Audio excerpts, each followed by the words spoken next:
Il va avoir combien de mois? Je parle en mois, je parle pas en année. Est-ce que ça va être assez pour décourager les prochains quand on parle de millions de dollars de passer 1 an ou 2 en prison? Ça me surprendrait. Parce que là, c'est pas cumulatif les 5 ans. Là.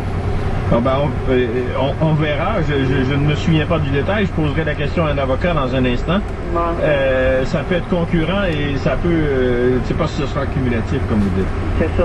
J'ai hâte de voir, en tout cas, mais en ce qui me concerne, moi, au départ, c'est d'avoir laissé les gens sans information, des gens âgés qui ne comprennent même pas encore le scandale Nova parce que c'est tellement compliqué. Bon.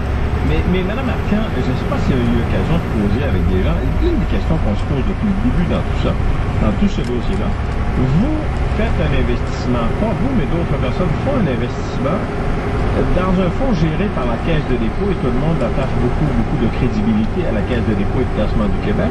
C'était qu'est-ce qu'il y avait de plus sûr.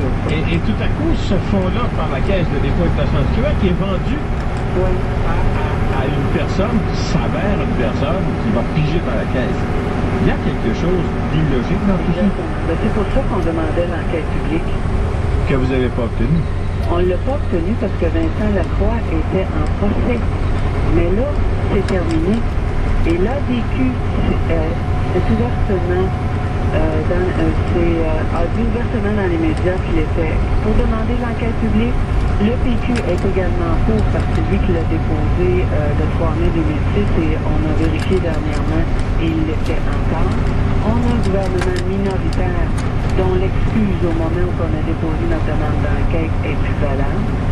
Mais là, autrement dit, même si Mme la ministre Jérôme Forget dit que elle va présenter un projet de loi pour donner plus de pouvoir à l'autorité des marchés financiers, ça ne vous satisfait pas. Oui, je l'ai entendu, celle-là. J'ai dit, c'est cute la façon qu'il présente ça, pareil. Hein, que ça donne aujourd'hui. C'est pas, ça n'a pas été des frais.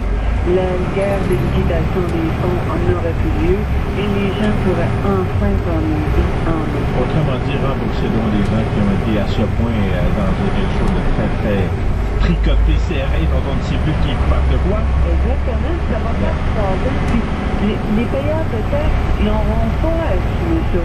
Parce que cet argent-là est récupérable. C'est juste que c'est le temps que les gens, les investisseurs n'ont pas comparativement un gros organisme. Et les Arcan, pour compliquer les choses, et en vous remerciant, on pourra dire aussi, lorsque vous avez parlé, que toutes les personnes qui ont investi là-dedans ne sont pas traitées de la même façon. On a aussi calculé selon le fonds. Donc les gens ont été remboursés selon ce qui restait dans le fonds particulier de chacun. Exactement. Ce qui veut dire, si quelqu'un avait pigé tout le fonds, ben, les gens c'était zéro. Si on avait pigé que la moitié, les gens avaient la moitié. Il y a encore des gens qui pensent que les investisseurs là-dedans ont investi à risque. Mon Dieu, c'est donc pas vrai. C'est tellement compliqué. Alors, coupable, je vous le donne tout de suite, Mme Arcan. Pas une journée où les événements se passent comme ça se passe aujourd'hui. Alors, à ce moment-là, parfois, on a des gens qu'on tente de rejoindre. On a un peu plus, on les rejoint un peu plus tard. Alors, là, je vous donne des numéros de téléphone pour communiquer avec nous.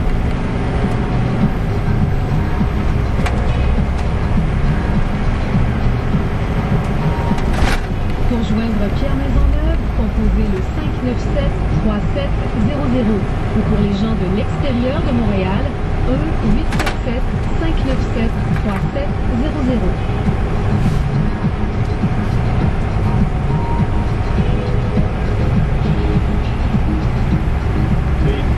Le verdict du juge Leblanc, il fait 150 pages. Le juge l'a lu pendant 1 heure. Il a dû reposer sa voix avant de revenir. Il poursuit la lecture.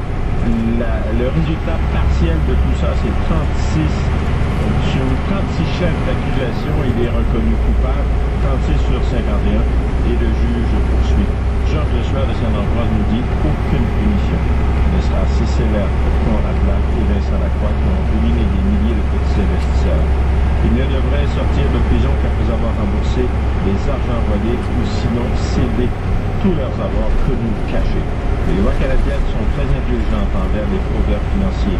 Rien là pour décourager les requins. M. Couture de Batteux.